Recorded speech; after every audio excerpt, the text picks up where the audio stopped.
a metal bar 70 centimeter long and 4 kg in mass, supported on two knife edges, placed 10 centimeter from each end. ये K1 और K2 knife edges हैं और उस पर metal bar रखा हुआ है जिसकी लेंथ 70 सेंटीमीटर है और इसका वेट 4 kg है। तो इसकी ग्रेविटी पर G पर सेंटर ऑफ ग्रेविटी पर हमने इसका वेट W अप्लाई कर दिया है। ये नाइफ एजेज हैं K1 और K2 जो इसको सपोर्ट कर रहे हैं और दोनों knife edge according to question knife edges placed 10 centimetre from each end. K1 का डिस्टेंस A से 10 सेंटीमीटर है, सिमिलरली K2 का डिस्टेंस भी B से 10 सेंटीमीटर है। तो दोनों का डिस्टेंस 10 सेंटीमीटर और 10 सेंटीमीटर हो जाता है।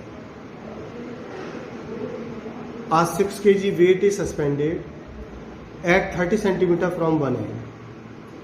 W1 6 kg है जो मैंने यहाँ लिख दिया है। W1 वेट 6 kg है। ये किसी भी एक एंड A या B से, तो सपोज A से 30 सेंटीमीटर डिस्टेंस पर है। इसका डिस्टेंस A से 30 सेंटीमीटर है। सेंटर ऑफ ग्रेविटी मिड में होगा क्योंकि बार यूनिफॉर्म है। इसकी लेंथ 70 सेंटीमीटर है तो A से G तक का डिस्टेंस हो जाता है 35 और इस 35 में से वेट हैंग हो रहा है यहाँ W1 पर, तो ये डिस्टेंस है 30 अकॉर्डिंग टू क्वेश्चन। किसी भी एक एंड से 30 सेंटीमीटर डिस्टेंस पर है तो ये हो जाता है 30। A से W1 यानी P तक का डिस्टेंस 30 सेंटीमीटर और A से G तक का डिस्टेंस 35 क्योंकि ये मिड पॉइंट होगा सेंटर ऑफ ग्रेविटी। तो ये डिस्टेंस बचा सेंटर ऑफ ग्रेविटी से P का 5 सेंटीमीटर। अब ये 10 सेंटीमीटर पर है और A से G 35 पर है। AG 35 है और K1G फाइंड करना है। A से K1 10 सेंटीमीटर पर है। A से K1 का डिस्टेंस 10 सेंटीमीटर है। A से G का डिस्टेंस 35 है तो K1 से G बचता है 25। 35 में से हम ये 10 सब्ट्रैक्ट कर देंगे तो ये बचेगा 25। ऐसे ही G से B तक का डिस्टेंस है 35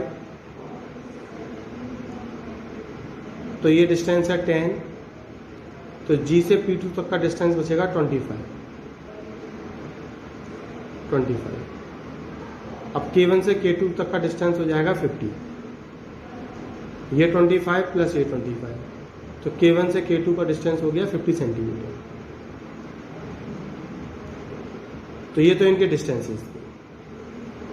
अब ये इक्विलिब्रियम में है तो हमें दोनों इक्विलिब्रियम के लिए इक्वेशन बनानी होगी, ट्रांसलेटरी इक्विलिब्रियम और रोटेशनल इक्विलिब्रियम। ट्रांसलेटरी इक्विलिब्रियम के लिए अप साइड फोर्स लग रहे हैं R1 और R2 और डाउन साइड फोर्स लग रहा है W1 और W, तो ये इक्वल हो जाने चाहिए तभी ये रॉड ट्रांसलेटरी इक्विलिब्रियम में होगी। R1 plus R2 must equal W1 plus W, तो यहाँ से R1 प्लस R2 इक्वल हो जाएगा W1 प्लस W। W1 है 6 और W है 4, तो ये हो जाएगा W 6 प्लस 4 G, क्योंकि W होता है mg और ये वैल्यू आपको m की दी है। मैं इसके आगे वेट लिख देता हूँ, 4 kg वेट और 6 kg वेट। तो ये जो वैल्यू गिवन है W की और W1 की, ये kg वेट में दी हुई है, यानी कि मास 4 kg और 6 kg है, तो यहाँ पर हमें G लगाना पड़ेगा। तो R1 प्लस R2 हो जाएगा 10G।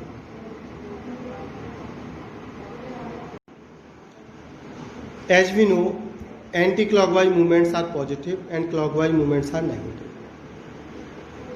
ये इंपॉर्टेंट नोट है, आपको ध्यान रखना है कि एंटी क्लॉकवाइज मूवमेंट्स पॉजिटिव होते हैं और क्लॉकवाइज मूवमेंट्स नेगेटिव होते हैं।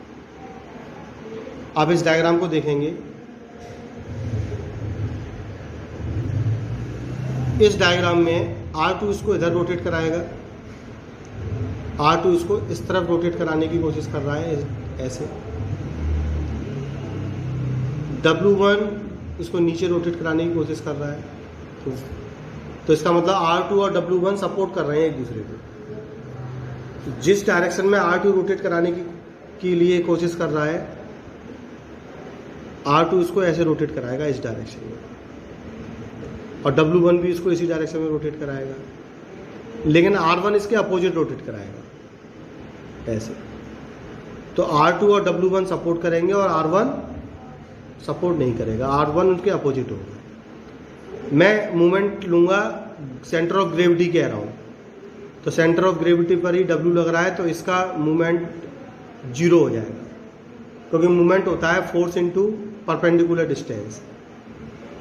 तो W का G से डिस्टेंस 0 है, तो इसका टॉर्क तो 0 हो जाएगा, लेकिन R2 का बनेगा R2 इंटू K2G, इसका टॉर्क होगा R2 इंटू K2G, और W1 का बनेगा W1 इंटू PG, और R1 का बनेगा R1 इंटू K1G। लेकिन W1 और R2 एक ही डायरेक्शन में है तो प्लस हो जाएंगे, और R1 अपोजिट डायरेक्शन का रोटेट करेगा तो वो उनके इक्वल में लिख दिया जाएगा, यानी माइनस कर दिया जाएगा।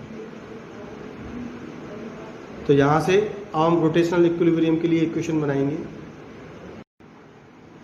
तो अब हम रोटेशनल इक्विलिब्रियम के लिए इक्वेशन बनाते हैं। तो जैसा कि हमने यहाँ से देखा था, R1 इंटू K1G, क्योंकि हम मोमेंटम ले रहे हैं अबाउट G, तो G से डिस्टेंस मेजर करेंगे, तो यहाँ होगा R1 into K1G, R1 into K1G इसका, और ये इक्वल हो जाएगा W1 into PG। W1 force act कर रहा है P पर, और इसका डिस्टेंस G से है PG, plus R2 into K2G, G से ही डिस्टेंस लेना है आपको, तो ये हो जाएगा R2 into K2G, R2 into K2G।